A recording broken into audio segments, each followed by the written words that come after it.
Hey, so I went online and checked up on some things, and Matt Damon never starred in Oceans.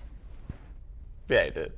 It's not a very well-known movie. It's like, but he's in there. It's Oceans, and it's with Matt Damon. I don't think that exists, and I don't know if I trust you. I mean, what about that time you said you dated Angelina Jolie before Brad Pitt? Like, how old were you even? I was 12. Those are some of the best days of my life. Welcome to Wazzu on Films. I'm Joseph Gillerin.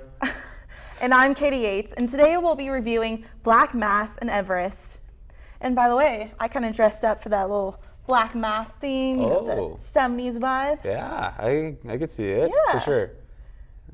And Did you do anything? no, I just didn't shave my face, so I guess I went with the whole Everest thing. Ah, there you go. I also haven't showered.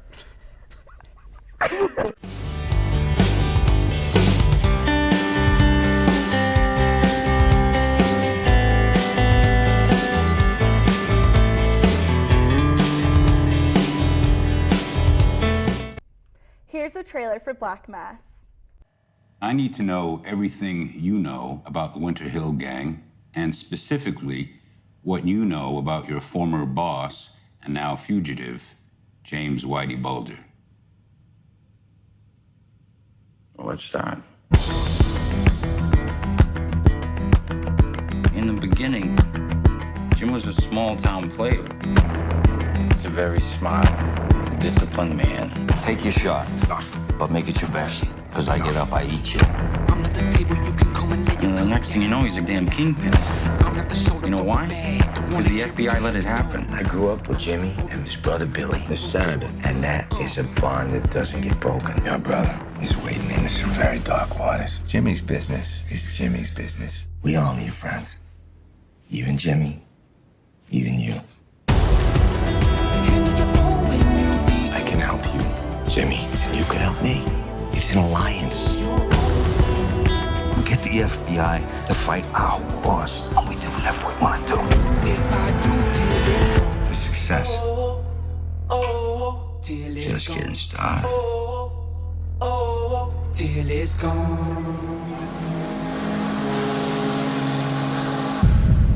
Boom! Jump to the sky for my people. I walk through the Well, just playing this. Making a fool of the Bureau. We're in too deep, and he knows it. Come around me telling me I changed. God help us. How come no one has nailed Whitey Bulger? He seems to be involved in every crime in the city, and yet the Bureau keeps saying he's clean. Well, what's Bulger done? What's he done? Everything. I'm not the trash can, not the last man at the finish line now. You cannot say that to me. The block that you can just follow and push around. I'm not the changing job. in the haystack that you finally found. This ain't no free rent. Come and put your 10 year time me down. If he gives me his word, he will keep it. So Black Mass is set in the south of Boston around the time of 1975, and it focuses on the famous Boston mobster, Whitey Bulger, played by Johnny Depp, the great Johnny Depp, and with his brother Bill, who's a state senator of Massachusetts, played by Benedict Cumberbatch, and Joel Edgerton plays John Connolly, the FBI agent, and then it focuses around those three, but you also get to see a lot of recognizable faces, some like really strong recognizable faces in the movie. And but with those main three, you just kind of figure out how Whitey Bulger gets in with like the FBI and how it all ties in. Yep, so we have the FBI agent and Whitey. They've been longtime friends from past childhood, and so the FBI agent, he moves back in to the town and he wants to form this alliance with Whitey because he has all the connections and knows all the dirt essentially. And so he's like, hey, why don't we, form this alliance to take down the Italian mob? And so nobody really believes the FBI agent. They're like, no, that's not a good idea. But he keeps correlating it back to like loyalty. No, trust me. Well, then it kind of just, the alliance spirals out of control, and Whitey becomes one of the most wanted, violent mobsters in Boston history. Yeah, he's pretty much free to do whatever he wants, and the FBI can't really touch him. Yep, definitely. And I have to say, that is that was one of the best performances by Johnny Depp in a while. Like, I didn't even recognize him. Oh, yeah. It was amazing. That makeup, everything about it, his performance. Great. Yeah. I mean, he nailed down the, I think, Boston accent. I mean, I don't really know what it's like, but I was sold, you know. Boston accent. Yeah. Paktakan Harvard Yacht. I don't know. I don't know. Oh, it's like, it's very typical. I mean, I guess, you know. Can I have a pot of tea? No? No, they don't say that. That's, okay. That's English. But oh yeah. But you know, everybody had that. You know, they really nailed down that Boston accent. Like I was surprised by Benedict Cumberbatch, how he, you know, he's from England. He has nailed down that Boston accent. Joel Edgerton is from Australia. You know, and so they all acting. They all sold it. You know, like it's like they were actually from Boston. They were a strong team of actors for sure, and they worked really well together. Yeah. Absolutely. Yeah, and I also thought that this film could actually be like a mini series on Netflix because there's so much to it that I felt like there can be so many different stories and relationships you follow on like one episode. You know what I mean? Yeah, kind of it like felt pretty long. Yeah, kind of like Narcos, and then like it's like you could just roll with the story, like get more into Whitey Bulger and like his relationship with the FBI and his brother. Yeah, and stuff definitely. Like I wanted to know more about the relationship between Bill and Whitey. I mean, his brother is a senator, and then he's the most wanted mobster. How does that work out? Yeah, just completely two different paths. Definitely, you know, you hear about Whitey, you know, being locked up in Alcatraz and stuff like that, and his history, and then his younger brothers just takes a different path. But I love this movie so much. I probably would give it 5 kook paws out of 5, like a full 5 across the board. I would go see it again. Definitely. Yeah. Well, I would give it 4 out of 5 kook paws. It was really good, but I mean, it's definitely a film you can go back and watch again and find even more about it. So, yeah. Yeah. All right. So now we're going to check out and with Tony, who talked to some Cougs about their favorite mob movies. So what would you have to say is your favorite mob movie? Oh man, I would say Scarface, and a quote from that movie. Well, I think everyone knows that. Say hello to my little friend. Da, da, da, da. Yeah, everyone does. Seen any good mob movies lately? Lately, no, but I have seen some mob movies. What movie is that? Well, I Cannot Hide with Bonnie and Clyde, can I? That's a good one. Those are some great choices, Cougs. Now here are some of your best impressions of your favorite mobsters. I guess from the time I was young, I knew I wanted to be a gangster. Say hello to my little friend. There you go. Jack Nicholson is talking to Leo about his dad, and he's like, yeah, he had a problem. And Leo's like, who said he had a problem? He said, I said he had a problem. Say hello to my little friend. Yeah, everyone knows that quote. Yeah. There are so many famous quotes that have come out of mob movies, but these are the best of the best. Our number 3 quote comes from The Godfather. Marlon Brando plays Don Vito Corleone, who reminds us that revenge is a dish best served cold. Coming in at number 2, we have a quote from the movie Goodfellas. Henry Hill explains his #life goals when he says, as far back as I remember, I always wanted to be a gangster. The top spot, of course, goes to Tony Montana. Say hello to my little friend is one of the most famous quotes in movie history, made by the one and only Al Pacino. There you have it, Cougs, our top quote in mob movie history. Thanks, Tony. There are definitely some classics, and Cougs really know their mob movies for sure. Yeah, they do. Yeah. I mean, maybe they know some about some mountain expeditions or climbing expeditions. Some serious mountain climbing. Oh yeah, definitely. Let's check out the trailer for Everest. Bob, talk to me. Pick up.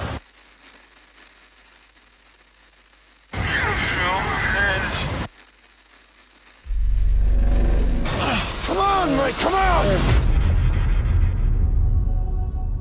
How you doing? I'm back. Doug Hansen. What do you do when you're not climbing, Doug? I deliver the mail. First mailman on Everest? Hope so. I like that. I know there's a lot of mountaineering experience in this room. You wouldn't be here without it. But Everest is the most dangerous place on Earth.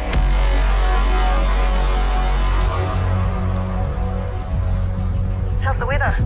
It's good. I wish I was with you. We'll all go climbing together next time, the 3 of us. What about your wife? Oh, she's been fine with it ever since we divorced. Good morning, people! If it isn't the mayor of base camp, sit down, man. Climatize. Human beings simply aren't built to function at the cruising altitude of a 747. Our bodies will be literally dying. So the game is, can we get you up to the top, down to the bottom, before that happens? Steady yourself! This is suffering, man. A few more days, the rest of your life you'll be a guy that got to the top of Everest.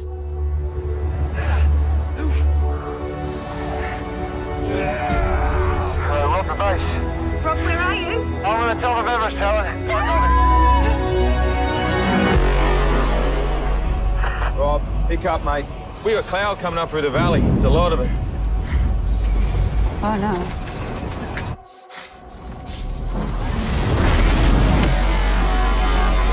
We got people stranded up there and storm is getting worse. We got a problem. We're out of gas, Doug. Just go. No, I'm not leaving you behind. Come on. I don't want to die, man. Can you hear me, Rob? You've got to get moving.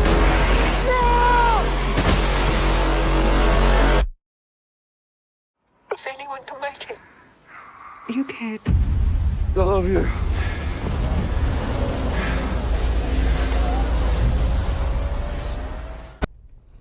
Everest is a film about the 1996 expedition on Mount Everest, and it was the most disastrous, or like the worst mountain climbing incidents ever really to happen. And there's a lot of familiar faces in the movie. Jake Gyllenhaal plays Scott, and then Rob Hall, our main character, is played by Jason Clarke. You also have Josh Brolin, and then one of the characters, Doug Hansen, played by John Hawkes. His character is from Washington, actually, so that's kind of interesting to hear about. It's cool. Yeah, and then you have Robin Wright, and then you have Keira Knightley, who plays Rob Hall's wife, Jan Hall, and so the film really focuses on Jake Gyllenhaal's character, Rob Hall, and Jan Hall. They're kind of like, they kind of carry the film. Yeah, definitely. And you got Jake Gyllenhaal, who's like the laid back, chill mountain climber. He drinks every night. Yeah, parties it up all the time. Like when you first see Jake Gyllenhaal's character, you see him drinking with his like shirt off, his dad bod rocking out and everything like that. And he's just long hair flowing. He's just like, it's okay. I'm just here to climb mountains, man. Yeah, he's just like, he's ready. He's partying up on the mountain. Okay, one thing that kind of bugged me was his Russian climbing buddy, right? Oh yeah. Yeah, he was fine the whole time. Like he didn't need oxygen climbing up the mountain, and he was, when everybody else was struggling, he was just like going back and carrying people. It was like, what's Hollywood's deal with Russian people? Last time we talked about how Russian people are like the enemy or something like that, like the villains in a movie, and then now they're just like, they're hardcore. Like, it's crazy. Wow, you're really I know, I just like, that bugs me throughout the whole movie. Whatever, man.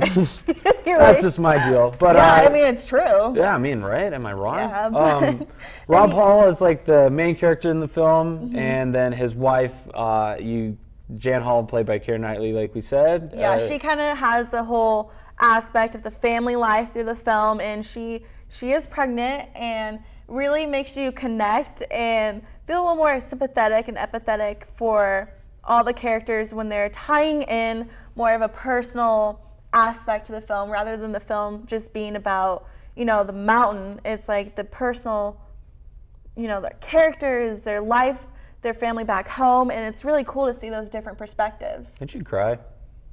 Okay, yeah, I did.